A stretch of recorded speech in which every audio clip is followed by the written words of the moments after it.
Welcome back, everybody. This is Eric and Matt, and this is Life, Liberty, and the Pursuit, your beacon of freedom and the American way of life. Tune in every Mondays for a new episode as we dive into the world of liberty and what makes our country great. All right, boys and girls, welcome back. This is Eric and Matt here with LLP. Your home for all things normal in a world gone completely mad. Welcome back, everybody. Welcome. Hope everybody is having a great week, and we're going to dive into today's episode. And, a lot of times with the show, y'all, we will recognize certain trends that are going on, or we'll recognize things that we're seeing going on in the world, and we'll factor that into what's going on because, we want to keep things pertinent. And what I've noticed, the economy is really in tough shape for a lot of people, and this inflation has been pretty rough, and we are going to talk about that more holistically in a future episode. But I want to talk a little bit about training on a budget, because I've noticed that there's a lot of people who are having more difficulty getting some training in these days. And when I say training, this is primarily going out and shooting your firearms and things like that and getting actual gun training. Like maybe you can't afford to take classes, maybe you can't afford to buy extra ammo. What are some things you can do on the cheap to increase your training regimen? Or what are some things that you can do that are nearly free? We'll talk about those things a bit, and we'll also give some real-world examples of situations where life sort of throws these real-world training scenarios at you, and we'll talk about how life can be a giant training exercise and how to have the mindset of treating your everyday life as if it is this training exercise. And I think if you understand the concepts we're going to lay out in this podcast, I think you'll come away with maybe a mindset of like, wow, there are actually a lot of situations where, you're presented with an opportunity to learn something. And once you become sort of a conduit to that knowledge, you'll find that, wow, life is full of plenty of opportunities to learn things. Yeah, absolutely. I think there's a lot of opportunities to train for, free essentially, or for a very low cost. Sure. And, if you budget, if you have it in your budget, maybe you save a little bit of money here and there. You can probably save up for a couple of classes, and classes in general are great. It allows you to apply the principles that you've been training, say at home in a live situation. And, you don't have to go, like it's great to go, but you don't have to go to like these super Gucci, like shooting schools that you see online. Sure, it looks great on Instagram, but that might be a little bit more than what you need. Sometimes you just need to go to a local, shooting class with like highly qualified professionals that do it for a living. Mm-hmm. And I hate to like beat a dead horse, but there's a lot of, defensive firearms instructors that, people are like, oh, they're just a instructor because they're a police officer.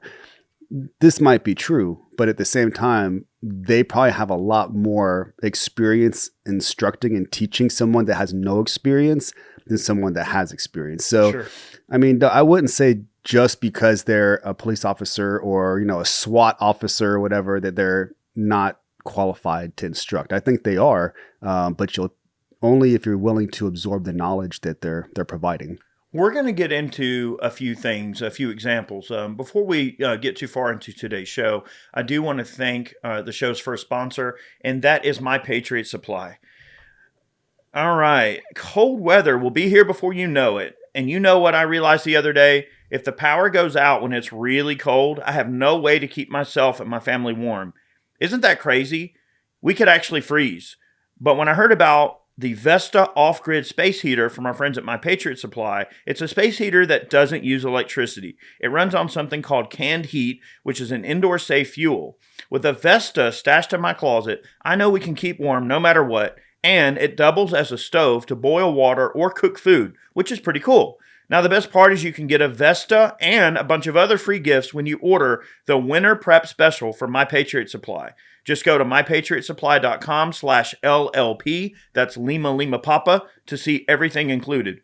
This offer won't last long, neither will this nice fall weather. So go to mypatriotsupply.com/LLP today. That's mypatriotsupply.com/LLP. That's Lima Papa. And a big thanks to our friends at My Patriot Supply for supporting today's show.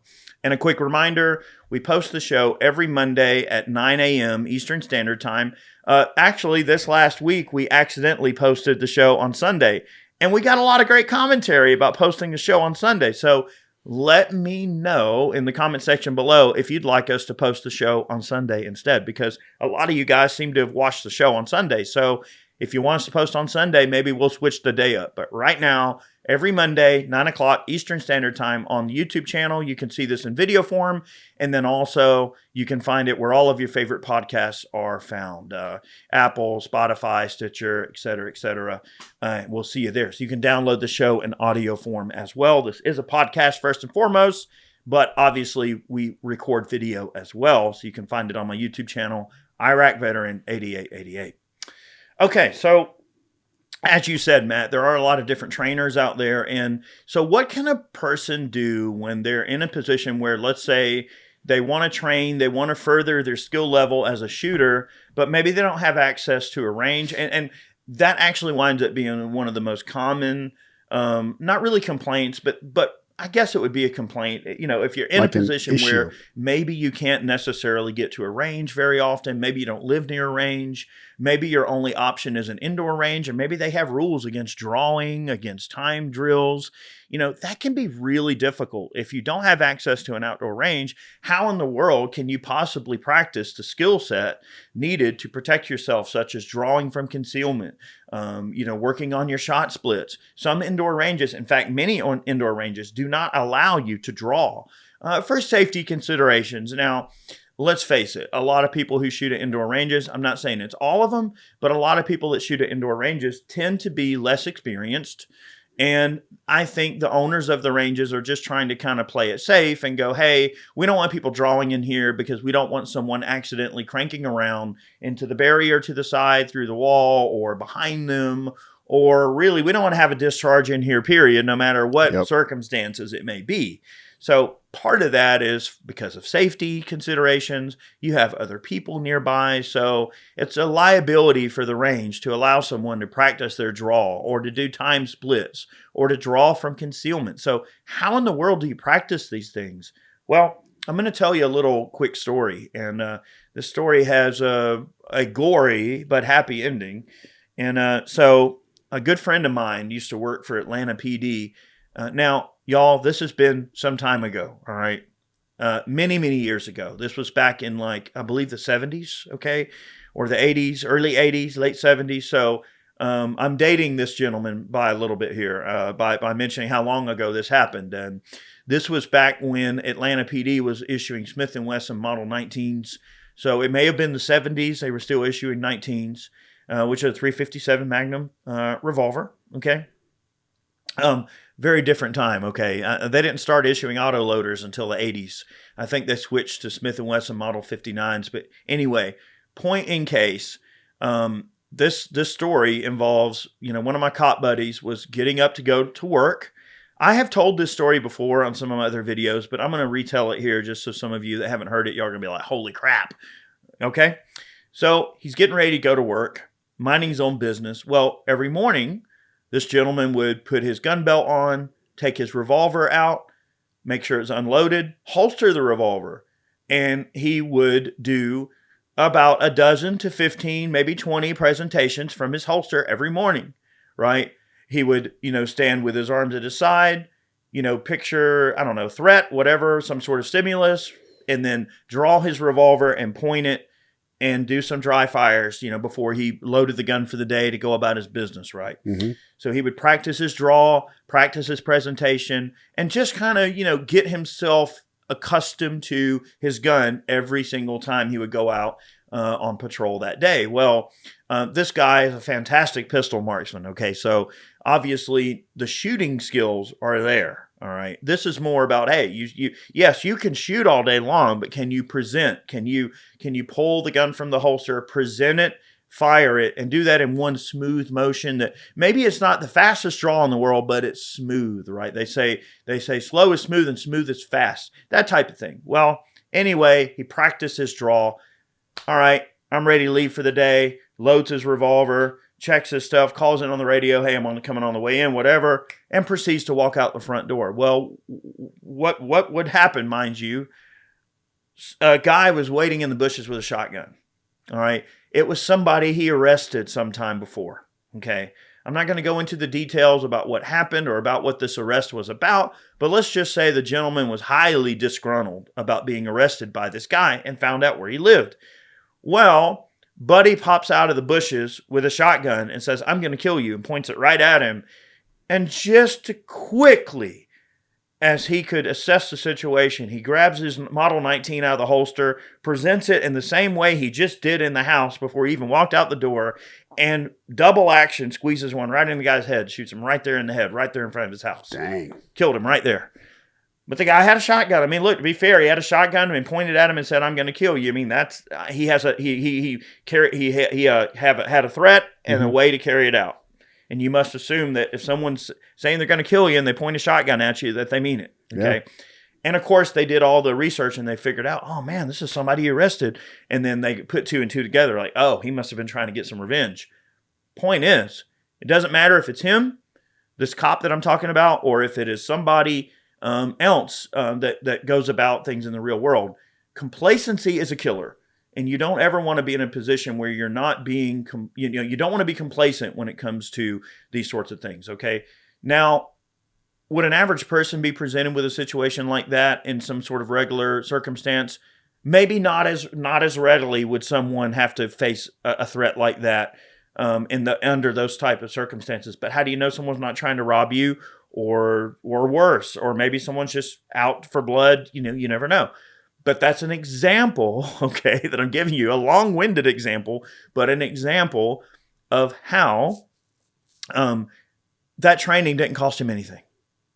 Some dry fire presentations out of the holster didn't cost him any ammo, didn't have to fire a single shot, but developing the muscle memory that he needed to perform the deed that he did. Okay, now, had he not gotten into the habit of practicing his presentations every day, what if he was a lazy cop who had a holster that was all jacked up and his gun is going to snatch on his holster without him realizing it? I mean, you got to check your stuff. What if some stitches came loose? What if a button got tightened that wasn't supposed to get tightened? Or what if something broke on your holster and now somehow the gun won't come out of the holster? If you're not checking your equipment on a regular basis, how do you know you can really depend on it, right? How do you know your holster is not going to catch up or the gun's going to get caught or something like that? So by practicing his presentations, he's not only practicing the muscle memory of presenting the firearm, he's also checking his gear, making sure the retention on the holster is good, making sure nothing's going to hang up, making sure that when he draws that gun, it's actually going to come out when he pulls it. These are things that some people may not think about, and these are tiny little training attributes that you can add into your everyday life that don't cost you zero money. Yeah, I mean, the presentation drills are something that, everybody should be doing. I'm guilty of it. Like I go out especially like in the winter time. So like when it starts getting fall, like it is right now, when you're starting to wear a couple more layers, you're wearing either like a vest or you're wearing a jacket. And even in the wintertime, when I wear my big puffy down jacket, I'm still carrying. So I'll, like most people in a master bedroom, you have a full length mirror. You're checking yourself, making sure you're not like printing too bad, like, nothing's sticking out that shouldn't be sticking out. And if we're going out to dinner or we're going to go meet some friends, making sure you look right. But you also have to make sure that you're getting that presentation because, hey, I only wear a jacket here in Georgia.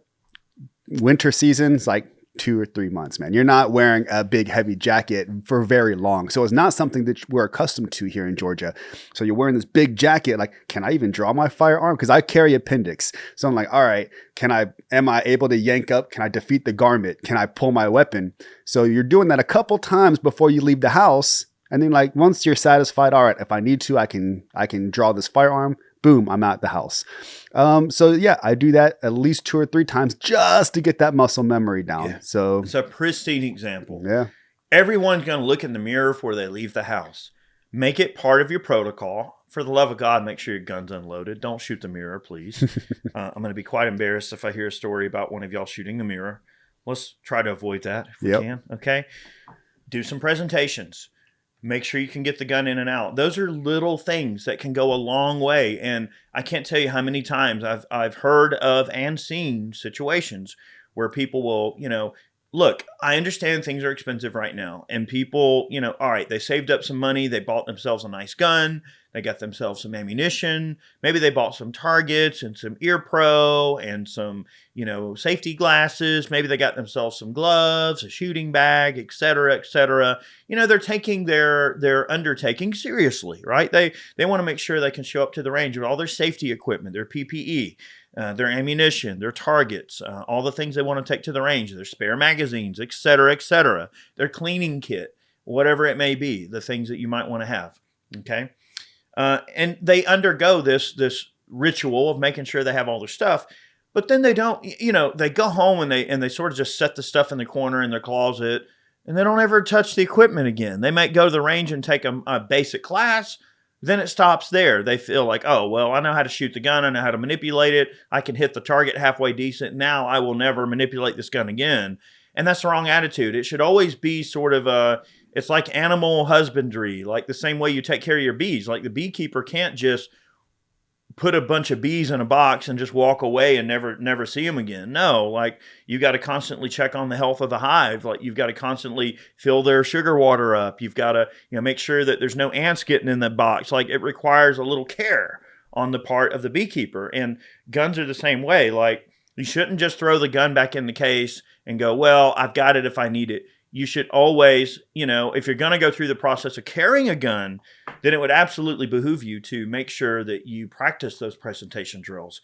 And those are free. All right. What's another way that you can practice on the cheap? Dry fire training. Okay. Now, we've done some videos before on the channel and also on the podcast. We've talked about like the Cool Fire Trainer system. There's the Mantis X app. That's a dry fire training system. There's a ton of different stuff like that out there that you can utilize. Snap caps. If you want to go low tech and you just want to use action-proving dummies, you can buy yourself a bunch of snap caps and practice cycling the gun and dry firing it safely without causing any sort of damage to the firearm. If you want to train on the cheap and you don't want to spend a lot of money, say you don't want to buy the Cool Fire Trainer or the Mantis app or any of that other type of stuff, you can always just get some snap caps. And when you're watching TV or something, watching a movie, just sit there and manipulate your gun. I know it sounds crazy to be messing with your gun while you're watching a movie. If you're single, maybe if you have your spouse with you, she's not interested in hearing a gun clicking throughout the whole movie. But if you just want to sit there while you're watching a movie or something and just manipulate the gun and squeeze the trigger. If you have a double single action, practice double action, practice single action. If you have a revolver, same thing. Right? If you have a semi-auto, practice running the slide. And here's a little trick, okay? You want to really learn your way around a gun? Don't look at the gun while you do it. Don't look down the sights and practice sight alignment. Just practice trigger squeeze. And this is kind of one of those crazy things. Watch the TV. Don't pay attention to the gun. Have you 5 or 6 magazines sitting there, okay? And load 5 or 6 dummies in each magazine. For the love of God, boys and girls, make sure they're snap caps. Don't put live ammunition in your gun, please. I'm going to be real embarrassed if y'all shoot a hole through the TV or through the living room wall or wherever you might be, okay? Action-proving dummies, snap caps. Look them up, all right? If you take your snap caps, load up about 5 mags, all right? Without looking, grab the mag in the gun, cycle the action, place a nice squeeze. Watch TV while you do it. Don't even pay attention to the gun. All right? Maybe next to your TV, put a little dot on the wall, like one of those little black round stickers that you see the stores use sometimes, or like a little, even a white, whatever color, little round sticker like you see the grocery stores use. Stick that on the wall next to the TV. And then while you're watching TV, just divert your attention to that dot. And now practice your presentation and your squeeze, one-handed, two-handed, whatever you want to do, or both, weak-handed, strong-handed, one-handed, whatever you want to do, single action, double action. Then get to the point where you can drop and change magazines without looking at the pistol. This is all free. You can do this in your living room. You do not have to shoot live ammunition to get in some solid gun handling skills. Okay? So keep that in mind. Presentation, drawing. Drawing and presentation are 2 different things. right? Drawing is the act of getting the gun out of the holster, like Matt said. If you have to clear a garment, okay, you may have to clear a garment, et cetera, depending on the way you're carrying. Yeah, that's going to depend differently. Also, depending on your build. Okay, now I'm talking some of you girthy folks out there. Look, I mean, I used to be girthy myself. If you're a little larger and you carry appendix, it's going to be a little extra to get around. Okay, I mean, look, you, and I know it's painful for me to say it, but you got to get used to get it out of the way. Whatever is getting in the way of you getting that gun out, even if it's your own body, you know who you are. And I'm not causing anybody grief here. I'm just saying the reality is some of us are a little heavier than others, and that's okay. Whatever it is, get it out of the way and practice getting the gun out. So drawing is the act of getting the gun out. Presenting is the act, guess what, of presenting the gun. So work on presentations, work on drawing, work on sight alignment, trigger squeeze, firearms manipulation, running the slide, dropping magazines, inserting magazines. Those are all things you can do in the comfort of your home that require $0. Absolutely. And I think that, the presentation and defeating the garment, clearing the garment, the draw stroke, those are probably the most important part of shooting. Like pulling the trigger is the easy part. It's being super consistent. And think of this like any other type of like sport or athletic. And people are like, oh, shooting isn't a sport. It's a major sport. There's a lot of high level shooters out there that are representing, either weapons companies, gun companies, or themselves. There's lots of low cost opportunities for you guys to go out and compete if you want. But just remember, half of the people that are competing, they're doing the free training themselves. It costs them nothing. They're just working on draw stroke. Presentation, super important. Have to be consistent with the presentation every single time. When you're bringing that weapon, you're presenting it. When you squeeze the trigger, it's already going where it's going. Like, it's just the way it is. Now, as far as snap cap goes, barrier to entry, very low. If you're a fan of Amazon, say what you want. I like Amazon. You can buy them on Amazon. Yeah. I bought my snap caps on Amazon.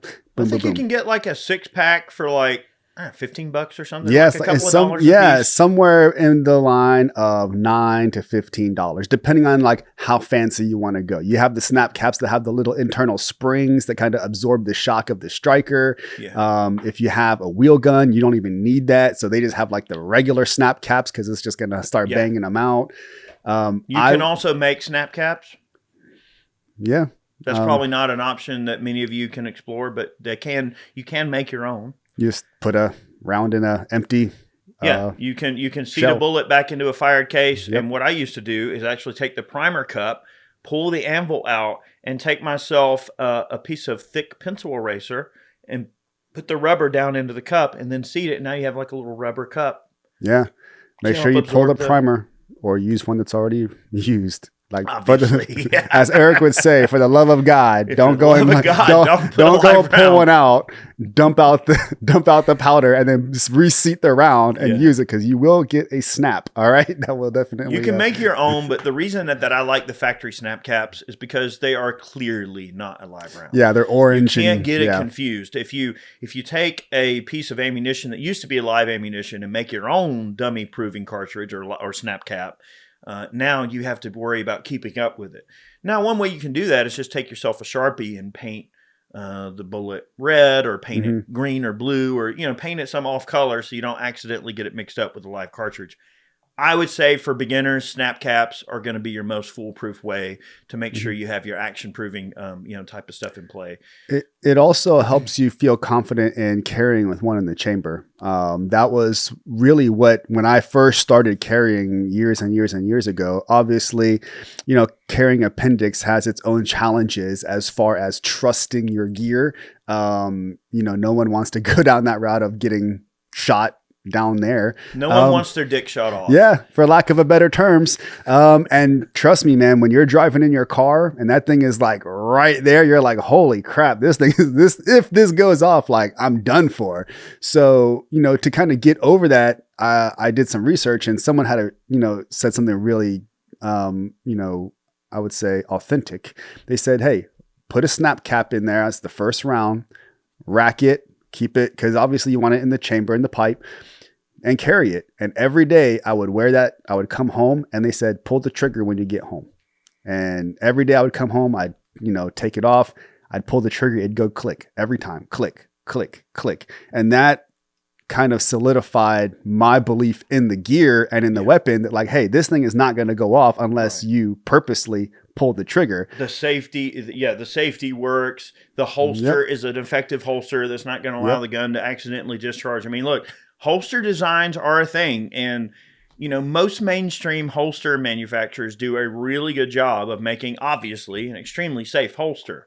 But there have been situations, and I'm not going to necessarily mention specific situations, but I'm just going to mention that they have happened.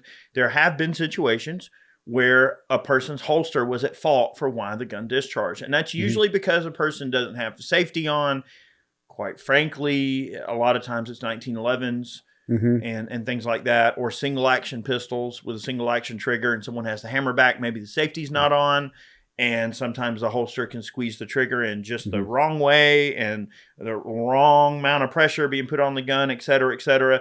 There are some circumstances where a gun can discharge in a holster. It's rare, but you should always, again, vet your equipment because of that reason. Well, the thing you run into a lot, and that's one of the reasons I don't use a light on my weapon, is because you see that more often than not with weapons that have weapon mounted lights on them, because the light is the retention device, not the actual weapon. So they have to create the holster around the light. So that leaves space for like foreign objects to get in there and kind of snag on that. And, I carry a gun that doesn't use a external safety. So that's very important to me. So I don't use a weapon mounted light for that reason, just because I've seen and experienced a lot of stuff like that.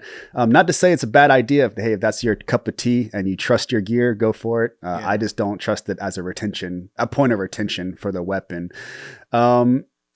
Shotguns, guys, there is no better training tool than the snap caps for shotguns, especially if you have a pump.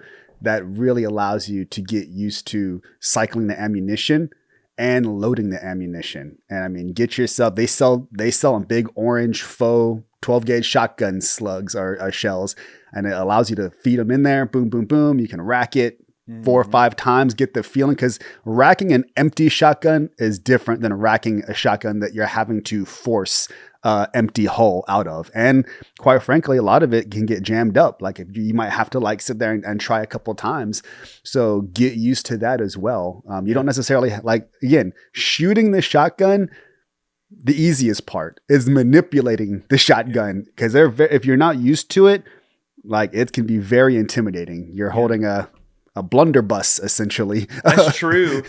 Shotguns do require, a little bit of finesse, and, finesse, but also, you have to know when to manhandle them. And with a pump shotgun, don't be afraid to, drive smartly to the rear until it stops and then push smartly back up front until everything locks up. And especially in the firing cycle of a shotgun where, when you are withdrawing an empty shell, but also putting in another shell, so that it all feels a little bit different. So the more you shoot them, the more you get used to it. And a lot of pump actions are actually quite forgiving. One of the most forgiving ones is the Browning BPS. They are very smooth and very forgiving. And I would say that the Mossbergs are probably a little more forgiving than the Remingtons. So anyway, that's a great point on Matt's part. The other thing that I'll mention too is gun cleaning, gun maintenance. So let's say you don't have a lot of money to train, but let's say maybe you went out last time and did some training, and you still want to, mess around with some of your gun manipulation, but you don't really have money to go to the range and shoot, and maybe you're tired of dry firing. Engage in some maintenance. Learn how to take your gun apart and clean it. That's part of being a gun owner anyway. You should absolutely practice maintaining your firearm, and it allows you to become more proficient with your firearm. The more times you take it apart, the more times you get used to it, the more proficient you are. And it's way, way better as a gun owner to know how to diagnose your own minor problems, how to take your gun apart and clean it, learn how to take your magazines apart, clean the magazine bodies, all of that. And you'll find that in the event you do have to use your firearm, you're going to be in the best possible situation to be able to make sure that your firearm is at its absolute best performance in that moment when you need it by keeping it clean. So if for whatever reason you don't want to do any training, but you feel like messing with your guns, pull them apart and clean them. That's a great way to get in a little time with your guns and actually mess around with handling your guns without actually having to spend any money. Now, let's segue a little bit, Matt, to, all right, what are some low cost training things that we can do? Maybe a minimal amount of cost. There's still some cost involved, but probably the best thing that we can do for training that requires the least amount of money, but still allows us to actually fire live ammunition. You can see where I'm going with this, is 22s. Yep. 22s are a huge benefit to someone who wants to train for a very minimal amount of money. And even someone who's training on a budget generally can afford to buy a few boxes of 22 ammunition. Yeah, absolutely. So 22, just make sure you're sticking to like your more atypical 22, like your 22 LR. I mean, yeah, there's more for those. I know some of you know there's different 22s. There's like 22 Magnum, there's 22 LR, there's like a few others that are kind of obscure. So just stick for the 22 LR. The ammunition is plentiful for the most part. That's where you're going to get your cost savings at. So yeah, if you can get out there, even if you get to a gun range, you can sit there and plink for quite a while at a gun range with 22s. Next, I would say stick to your more common rounds like 9mm. Obviously, sure. Those are going to be plentiful. I know everybody wants to, have like the coolest gadget. And they're like, oh, I want 45, I want 40, I want this and like that. When you start getting off into the weeds on the more obscure rounds, you're going to pay more. You're pricing yourself out of training at that point. It's like the guys that have like 300 blackout. Like, all right, you're not shooting that for training. Like you're going to shoot that and then that's it. Like, so there are some options for that as well. Okay. So say that, all right, Matt mentioned that you want the cool guy gun, but maybe you don't want to maybe you have your carry gun. Let's say you have a Glock or something or whatever type of pistol, and your carry gun is, let's say, a 9mm, but you don't want to always have to go and buy 4 or 5 boxes of 9mm to go out and train. You want a 22 instead. Well, Glock makes a dedicated 22 pistol. Yes, they do. So you can always purchase. Now, it does represent an additional cost to buy a second gun in 22 to train with, but many people do that, right? Some people will just buy a dedicated 22 just to have to train with in lieu of their centerfire guns as well. And that's more my route. I like the Ruger 1022 for just general training. I like them because they're accurate, they're handy, you have fast follow-up shots, they're semi-automatic. The magazines hold a decent amount of ammunition. So as a backup semi-auto, let's say you have an AR and you don't want to have only one rifle that's a semi-auto, you want to have a backup. The 1022 is a fantastic backup that I would totally recommend. You can also get bolt conversion devices. CMMG sells a bolt carrier insert that you can basically pull the 5.56 carrier out and use their dedicated magazines and carrier, and you can convert an existing 5.56 AR over to 22 long rifle. And you get the benefit of using the same magazine, same sights, same flashlights, same whatever gadgets you have on the gun. You are training with the actual gadgets that are on your full rifle that you have in 5.56 as your home defense option. So there are conversion devices. There are dedicated 22s. Many pistol companies. Maybe Walther, H&K, SIG. I mean, there's a few pistol companies that make their 9mm version, and then they have a nearly identical 22 version that you can purchase as well for training. Yeah, and so that might be an option for some of you. They're often marketed as trainers, so you'll see like the Walther like trainer or youth. So like it's marketed, obviously for youth / training, but it has the same manual of arms like Eric mentioned. That's really why you would want it. So like you have the ARs that are 22s, the Glocks that are 22s, the Walthers or whatever. It's you want the same manual of arms. So when you're working your presentation, when you're working your draw stroke, your holsters still work, your accessories still work. Mm-hmm. Like everything is the same. It's just the ammunition is different. You're of course not going to have the same recoil or anything like that, but that is neither here nor there. Like you're getting the same training for the most part. I feel like a 22 is a great option for practicing your trigger control, your presentation, your drawing and presentation, your trigger control, your breathing, your sight picture, testing your accuracy, see how accurately you shoot. I mean, in the moment of truth, let's say that all you can afford is to train with a 22 all the time and you don't really have as much opportunity to sling full powered 9mm. I mean, I would recommend you try to shoot some full powered 9 or whatever your carry gun is. Say it's a 40 or 45 or 5.7 by 28, whatever your carry gun is. I would obviously recommend trying to spend some time shooting the full power version, at least here and there, as often as you can. But if let's say all you do is train 22 and nothing else, does that mean that when you go to switch to 9mm and in the moment of truth, you've practiced your presentation, you've practiced your drawing, you've practiced your trigger squeeze and your sight alignment and all of these sort of dry fire, dry run things that build muscle memory, and let's say you go out to the range live, and when you shoot 22, it's super accurate. You're hitting everything you aim at. Does that mean that when you switch to a 9mm, that you're all of a sudden you're not going to hit the right side of a barn? You're going to be a terrible shot. I think that answer is no. I mean, I think in the moment of truth, if your adrenaline kicks in, you're probably not going to think about it. I mean, 9mm doesn't kick that hard, so it's not like the recoil difference is going to be something that's so extreme that it's going to put you at some major disadvantage. Now, are there situations where you may be at a disadvantage if you don't train with full power ammunition? I think the answer is yes. Maybe in the case of very, very small 380s or small revolvers, okay? Or even like your micro 9, such as the SIG P365. I mean, the 365 is a fantastic handgun, but it is a snappy little devil. And the smaller the gun is, the more the inherent recoil forces are going to have an effect on your ability to maintain control of the gun, to have fast follow-up shots, and more importantly, to be accurate and maintain sight alignment. And quite frankly, the smaller the gun, the harder it is to manipulate in terms of grabbing it, getting a good purchase on it, pulling it, presenting it. So is that to say that if you just spend a lot of time cranking out rounds from a small 22, that you're going to be able to go right over to a Ruger LCP or to a SIG P365 or to some other type of very small micro 9 and be able to shoot it just as accurately as a 22? I think that's where maybe some more inexperienced shooters might have some problem, because the smaller the gun, the more the recoil forces are apparent.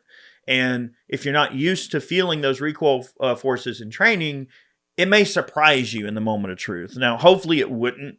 The larger the gun, the less that factor of surprise is going to be relevant. No, I agree. I have never seen someone shoot better with a smaller micro gun than with a larger full-size gun. It just doesn't happen. It's like just physics, all right? Like physics, inertia, mass. Right. All of it works in your favor with a larger gun. There is no such thing as a free lunch in physics, y'all. Okay, the smaller the gun, the more recoil forces you're going to feel. Yes, the easier it is to hide, the easier it is to conceal. Those are all good things, right? But generally speaking, it's going to require a little bit more time on your part to be familiar with it. Yeah, and I'll go back to you. You mentioned something that kind of hit a chord with me. In jiu-jitsu, we have a saying, and it's the mats don't lie. So you can go around as a practitioner and you can make yourself believe that you're better than you are, that you're a higher rank, you're a higher belt. You can lie about these things, but the truth is, when you go out there to actually practice and train, the mats don't lie. The truth will reveal itself when you're out there fighting other people, because they will tell like you are not that good, or the truth will reveal itself to yourself and you're going to say, I'm not as good as I thought I was. Right. Now, which that's good too, because that makes you improve. It does. But the same thing can be said about firearms. When you were talking about, switching from a 22 to a 9mm, if you lack the fundamentals, then you lack the fundamentals, and switching your caliber isn't going to help. Just because if you are a bad shot with a 9mm, you're also going to be a bad shot with a 22, because the fundamentals are why you're not shooting correctly, not the caliber. Once you tighten up on the 22 and you have the correct fundamentals and everything is consistent, that's going to carry over to the 9mm. That's going to carry over to the 45, possibly if your grip can take it. But that's what that's what it reminded me of, because I was like, a lot of people get in the habit of like, oh, it's the gun. Oh, it's the I'm not used to this caliber. Oh, I shoot better with this. Like, no. If you're a good shot, you can pick up anything and be consistent. Are you shooting bullseyes on everything? No, but you're hitting A zone on whatever you pick up, because the fundamentals are allowing you to hit the A zone. The only thing a 22 really does is just give you more trigger time and have a low consequence trigger time with less recoil, and all that sort of thing. You get to shoot more. You get more trigger time with the 22. But if your fundamentals suck, you're still not going to hit the right side of a barn with the 22, like Matt said. So 22 simply give you the ability to train more, shoot more, and ultimately work on your fundamentals more. Yeah. So that's an important consideration. Here's another question we'll ask, all right? Or at least we'll pose this question here in today's podcast. How good of a shot does an average person need to be to protect themselves adequately, let's just say, against the public at large? Your average person who is untrained versus the average person who has maybe a bit of training, how much more dangerous is a person who has even the modest amount of training than just your average off-the-street person who likely has never touched a gun in their life? Well, for one, the person who's never touched a gun in their life is probably not the person that's going to use a gun to harm you. So you have to assume that whoever's going to carry a gun and try to use it against you, be it a criminal or whatever, let's just say someone who's intent on committing a crime. Maybe they're going to rob you. Maybe they're going to shoot you. Maybe they're going to, whatever they're going to do, kidnap your kid, steal your car. I don't know. They're hell-bent on using a firearm to commit a crime. All right. That person, I guarantee you, they've practiced with that gun a bit. I mean, they may not be the best. Now, there are a lot of dumb criminals out there. You may run into a criminal who's an absolute idiot and didn't even have a round in the chamber or a magazine in the gun. Or, there are many situations where criminals have gotten wiped out. I mean, I'm talking just shot and killed over stupid crap because they didn't actually even, have a round in the gun, or they made some extremely dumb, fatal mistake because they assume that the mere presence of the gun is enough to rile a person up and get them to comply with their criminal activities. And of course, someone who's all the wiser, I know there was one shooting video that I watched one time where a person had a gun pulled on them, and it was a really expensive gun guy. I don't remember if it was a trainer, or a cop. It was somebody who was very experienced with guns. Well, the guy pulled a gun on him, and the slide was cheated back, and he could tell that the gun was jammed. Mm-hmm. So he knew it wasn't going to fire. So he pulled his gun and shot the guy. Yeah, because he knew that guy didn't know what the heck he was doing. And what person who's going to go into a shooting situation, a shooting environment, an environment where you're going to use your gun and point it at another person and you're going to walk up knowing your gun's jacked up, that you don't even have a round in the chamber. Those are all dumb mistakes. And yes, criminals make dumb mistakes. Again, that provides the question, okay? How trained does an average person need to be able to survive against the average moron out there who's trying to hurt someone with a gun? You ain't got to be John Wick. You don't have to be the most trained person in the world. The likelihood you're going to go up against a John Wick type person who's extremely good, or go up against somebody like Jerry Michulik, someone with that level of training and speed and proficiency, the likelihood of you going up against a shooter who's that good, who is not already a good person that wants to harm you, is probably slim to none. You really, and I'm not saying don't get to that level. I'm not saying don't train yourself to the utmost level. You can. What I'm saying is the average villain out there is pretty dumb, okay? Even the average honest person out there is not probably going to be your most brightest person in the world. I mean, look, it's just, let's face it. Like, there's a lot more people who are, let's just say, maybe a little indisposed towards maybe not knowing more than they do, especially when it comes to guns. So if you have good proficiency, you make an effort to carry the gun properly in a correct holster, you practice your drawing and presentation, you spend a little bit of time with trigger squeeze, sight alignment, get a little training in, you are already a million steps ahead of the average person out there that is untrained. You are a million steps ahead, because the average person, especially who doesn't want anything to do with guns, certainly doesn't know anything. They know way less than you, even if you have the most modest amount of training. Another great example is weightlifting, right?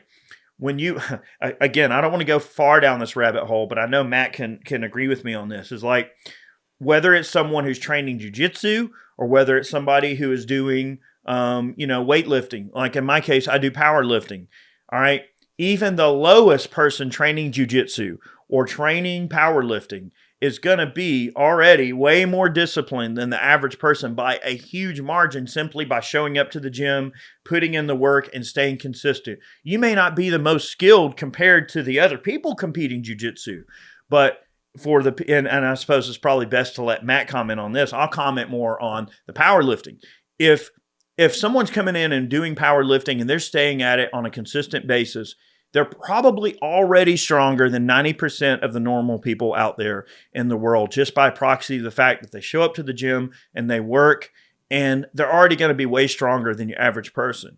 You can't compare yourself to other people in the gym. You can only compare yourself to normies, right? Now, if I go in the gym and I bench 255, and a powerlifting meet, 255 is not a big bench at all. It's actually quite a weak bench, right? But to the untrained normal person out there that probably can't even bench one plate, much less two, you might as well be He-Man compared to those people. So you can't compare yourself to the best. You have to compare yourself to the worst. And I know that's a hard mentality. I'm not saying don't be the best. I'm not saying don't strive to be the best you can be.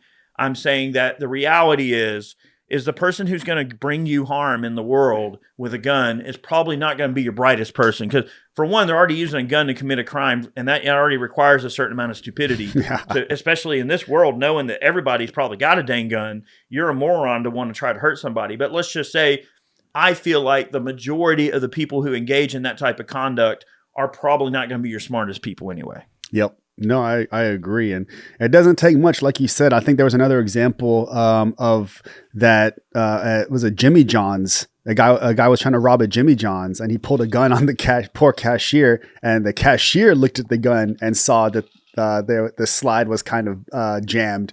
And the cashier was like, no, I'm not. He didn't like grab the gun, but he was just like, no, I'm not going to give you the money. It was a pretty funny video, and the guy just like ended up leaving. He was like, and he just walked away. Mm-hmm. And they interviewed the guy. He was like, yeah, you could see that the gun was jammed and I didn't have to actually do it. Or someone points a gun at you and it's got an orange tip. It's a fake gun. Oh God, yeah. You know? So that stuff happens. So we talked about like basically free training, right?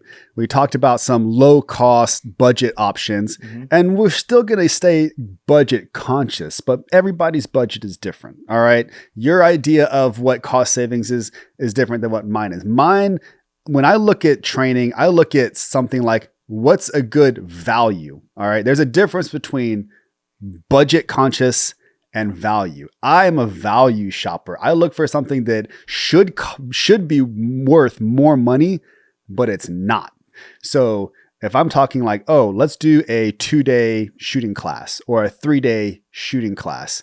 All right, let's break that down. When you go to a shooting range, let's say you go to whatever, such and such indoor shooting range. They have some really nice shooting ranges here in Georgia. We are blessed here in the South where we have some nice gun clubs. All right. Stoddards. Yep. You have like, well, for naming names, you have like Governors. You have like, they have like indoor skeet ranges. So you can actually go indoor and shoot skeet. Governors is nice. Stoddards is nice.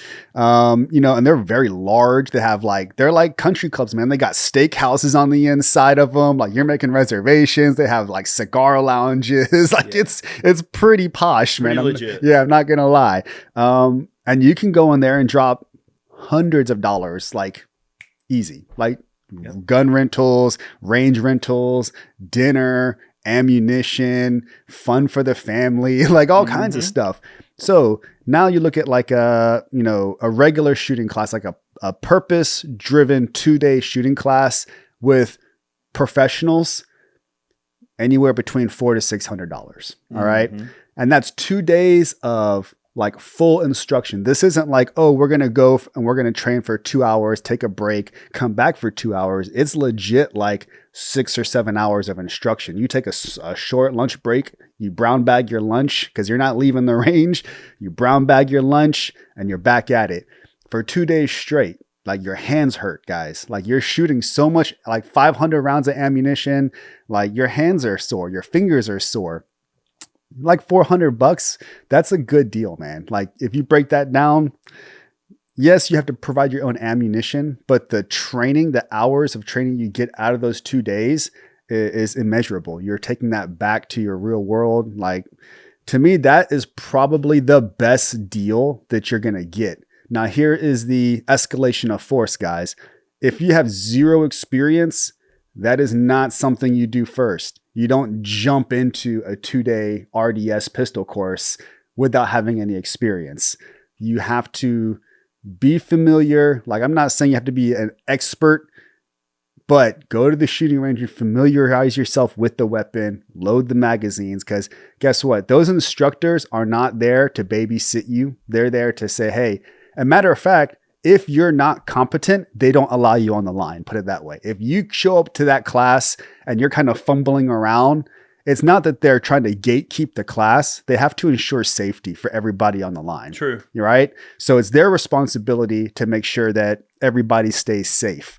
If you're fumbling around, if you're kind of not, if you don't look like you're very like confident, they might work with you to make you confident. But if you're just kind of like, you know, Mr. Bean over there, nah, bro, they're gonna hey, you just watch, or you know what, it is what it is. Yeah. But safety first in that particular aspect. So there's some things that I want to add to that. Before we get too much further, though, I want to give a quick shout out to the next sponsor in the show, and that's our friends at Allegiance Gold.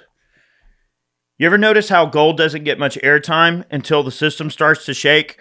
Well, here's what nobody's talking about. Starting July 1st, Basel III global banking rules classify gold as a Tier 1 asset, the same level as cash or U.S. Treasuries.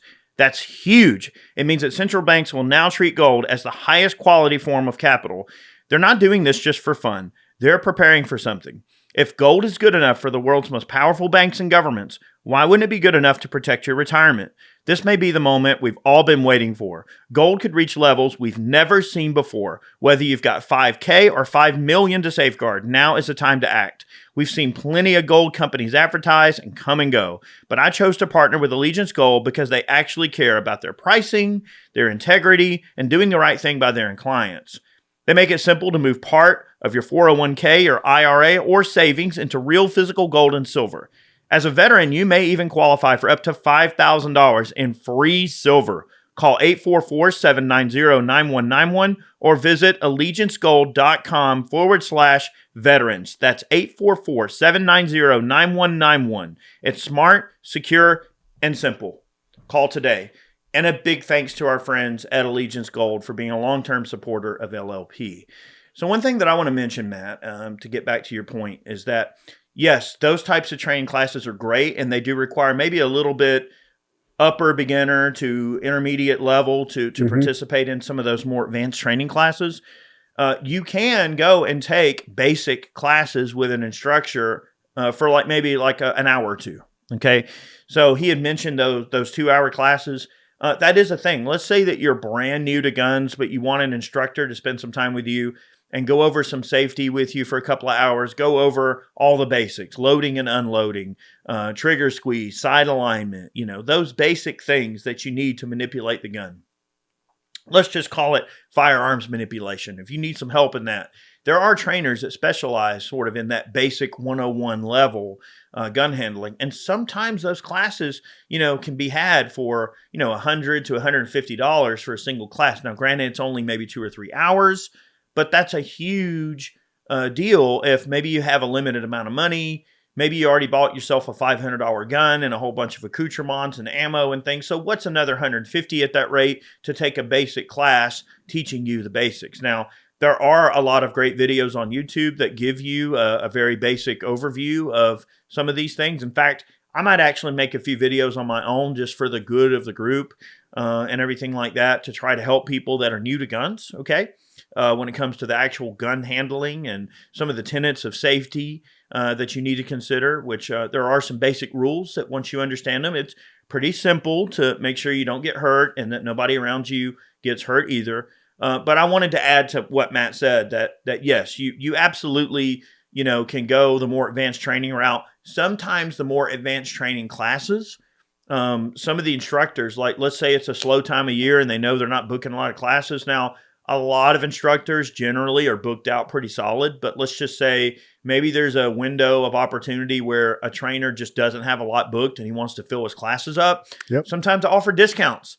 So if you have a trainer you're interested in training with, right, no matter who it may be, and you want to take a class, follow their social media and look out for that sort of stuff. If you're more value minded, you're more savvy, and let's say you're open to, when you actually go and train and you don't mind, you have a flexible schedule. Yeah, wait for a discount. They may say, hey, we've got 8 more slots for this class and I'm doing them for 25% off. Mm-hmm. All right, well, there's 25% off. That saves you some money. So it may not be a ton of money, but hey, saving money. Mm-hmm. If the point here is to save money, don't hesitate to wait on some of those deals to pop through. Same thing goes for ammo. Like Matt said, let's say you do want to shoot 9mm and you don't want to mess with a 22. Well, by all means, every time you go to the store, look at the 9mm and see what the prices are. If they have it marked down to $11.99 a box because somebody in the warehouse accidentally transposed a number on the invoice and they ordered 2 pallets instead of 1. Oh, we have way too much ammo. We have to get rid of it. We wasn't expecting to buy that much ammo. Well, not that they would. Most places, they're going to order a lot of ammo. But let's just say it's a smaller shop and they're like, oh, crap, we ordered way too much and we need to get rid of it quick. Then, yeah, they may blow it out for the cool guy price until they get down to a comfortable level that they want to stock. And you might have an opportunity to buy brass case 9mm for $10.99 a box or $11.99 a box. And if that's the case, sure. Buy a bunch of it, buy cheap and stack deep if you can afford it at the time. You're saving yourself 20, 30% on a box of ammo. Or you go in and they have carry ammo priced out on sale or something. Yeah, maybe then you purchase some carry ammo for a reduced rate. So you can always be smart and savvy as a shopper and save yourself money as you go along. That's always a good feeling when you walk in and you see like carry ammo. You're like, is that Spear Gold Dot? Is that Critical D? Oh, and you're like $25 a box, and for you're 50? Like, oh man, you don't know if you want to become like a hoarder or if you want to leave some on the shelf for the next guy, and you're just like, oh. But let's be real, guys. No one's out there shooting up a ton of carry ammo, so leave some on the shelf. Get enough for yourself. Yeah, like I'm probably honestly, I cycled through my carry ammo maybe once a year. Like I'll go and I'll at the end of the year, I'll shoot it up and I'll replace it because they start to what is that called when the round starts setback? Yeah, you start getting a lot of setback, and I rotate the rounds out, but then they all start getting setback. Yeah, that's true. If you chamber the same round over and over, you will eventually begin to get setback.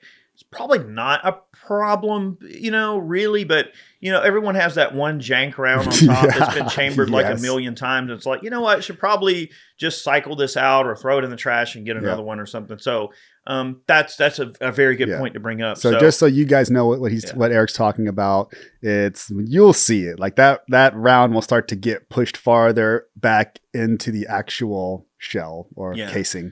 If the length of the round starts to decrease and it looks like it's getting shorter, you put it next to another one and it's shorter, that's setback. It means that the chambering of the round constantly has overcome the crimp of the round and caused that the bullet itself to set back into the case a bit. And excessive amounts can spike pressure on a plus P round.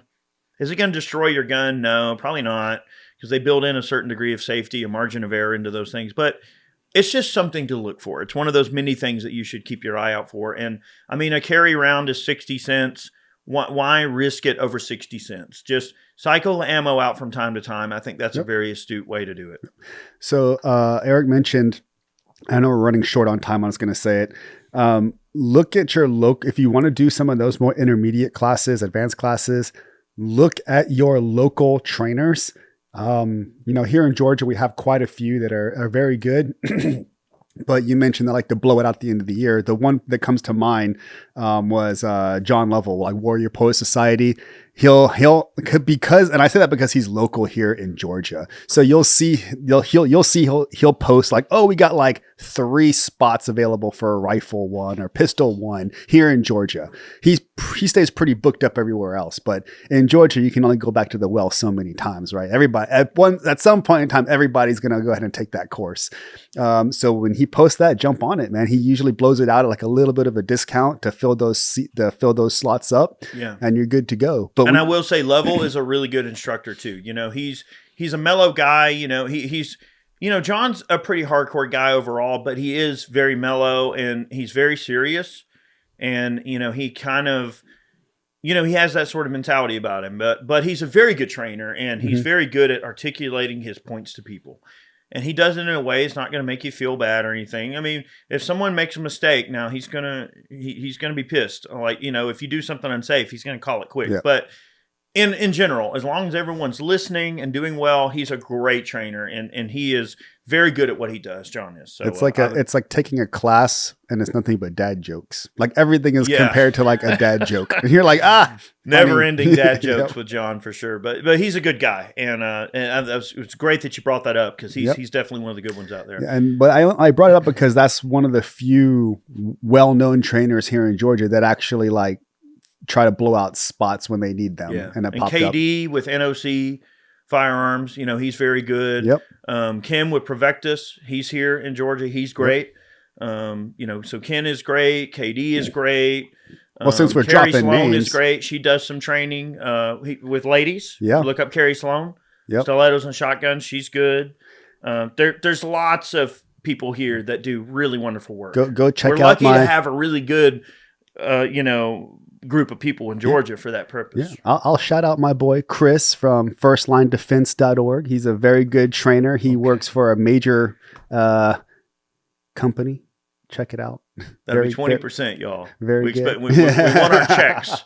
I want a check now. Nah, dude. But I say that because Chris is a good dude, man, and he is an absolute unit, dude. Yeah. Like he wrestles with us. He does jujitsu. He's a professional firearms trainer in the industry. There you go. But he's just an absolute unit, dude. He's like 6'4", just. Yeah. Good God, man. Like he hit me with a double leg one time, a double leg takedown. He like sent me into outer space, man. I was like, holy crap. Like, I was like, holy crap. Sent me flying, man. But good dude. Jesus. All right. Well, remind me not to run into the 6'4" trainer. Yeah, man. And it's like just like a V, dude. I was like, oh my God. Like I drew him and I was like, God, why? Some people are just like that. Well, I think this pretty much puts the idea to bed. I mean, you can do a lot of things to further your training goals without spending a lot of money or very little money. So hopefully you took something away from today's podcast. And I really appreciate you guys who support us on a regular basis. We have a very, dedicated group of viewers that enjoy what we do. And I really appreciate all of you who download the show in podcast form. Make sure you leave us a great rating. It helps us, show up further in the podcast results. Also, if you're here on YouTube, make sure you drop a like. And look, if you're feeling generous and you want to buy us a cup of coffee, you can give us a super thanks up above. If you're signed into YouTube Red, you can always drop a super thanks and send $5 our way or whatever you feel like giving us. And that goes towards the good of the group as well, towards lighting and cameras and gadgets and coffee and all the things that we need to keep moving. Okay. But hey, there's lots of ways you can support us. Make sure you leave a comment down below. Especially if you're watching here on YouTube, drop a comment down below. Let us know what you do to train on the cheap. Are there some things that we left out? Are there some things that you do that maybe your fellow viewers need to know? Please let us know. We would love to hear your feedback.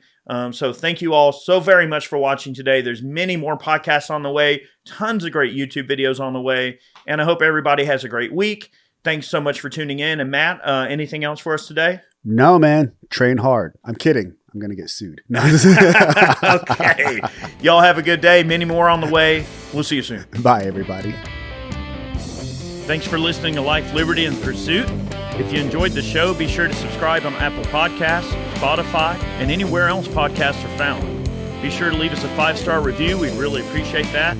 You can support us over on Ballistic Ink by picking yourself up some merch.